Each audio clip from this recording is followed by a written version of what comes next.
C'est leur rêve le plus fou, peut-être la dernière opportunité de faire décoller leur carrière. Ce matin de février, ils sont plusieurs centaines à se masser sur les terrains d'Épinay-sur-Seine en région parisienne, avec pour objectif un départ pour les États-Unis.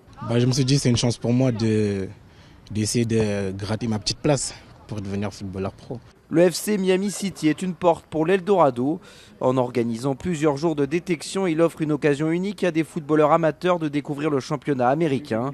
Un idéal fantasmé, alors qu'ici l'horizon semble bouché pour la plupart d'entre eux. Si on n'est pas passé par la case de centre de formation, en général, à 22 ans, 23 ans, les gens sont déjà professionnels. C'est vraiment une opportunité pour nous de se faire repérer et de réussir à avoir quelque chose.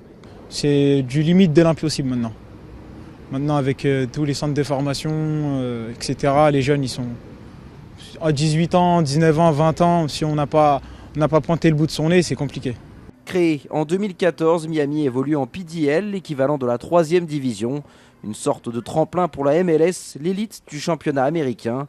Avec ce stage, le club floridien espère bien créer un pont entre la France et les États-Unis. On s'appuie sur le partenariat que nous avons avec la Ligue 1 et la LFP pour attirer des jeunes aux États-Unis, pour leur faire vivre une aventure pendant 6-7 mois dans notre club. Et derrière, en fait, on fait tout ce qui est possible de notre côté pour exposer ces jeunes et les aider à signer des contrats professionnels. Beaucoup de clubs de MLS viennent regarder ce niveau PDL. Justement, pourquoi ? Parce qu'il y a quand même pas mal de jeunes joueurs, donc avec une évolution possible, de la progression possible, pour justement alimenter leur groupe de joueurs et les faire progresser pour qu'ils puissent signer professionnels sur à peu près un delta d'âge de 20-24 ans. Tout récent, le club de Miami mise donc pour l'instant sur la formation. Entraîné par l'ancien monégasque Wagno Eloi, il espère profiter de la densité du vivier de joueurs français. Il y a une formation qui est très intéressante pour les joueurs. Chaque année, les centres de formation français sortent un nombre de joueurs très impressionnants qui jouent dans les championnats les plus compétitifs, en Angleterre, en Espagne. Il y a vraiment une base du football français qui inspire les autres pays.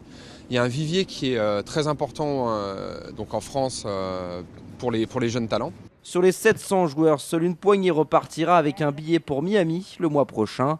Certains passeront peut-être de nouveaux tests en Floride avant pourquoi pas d'évoluer en MLS dans les prochaines saisons.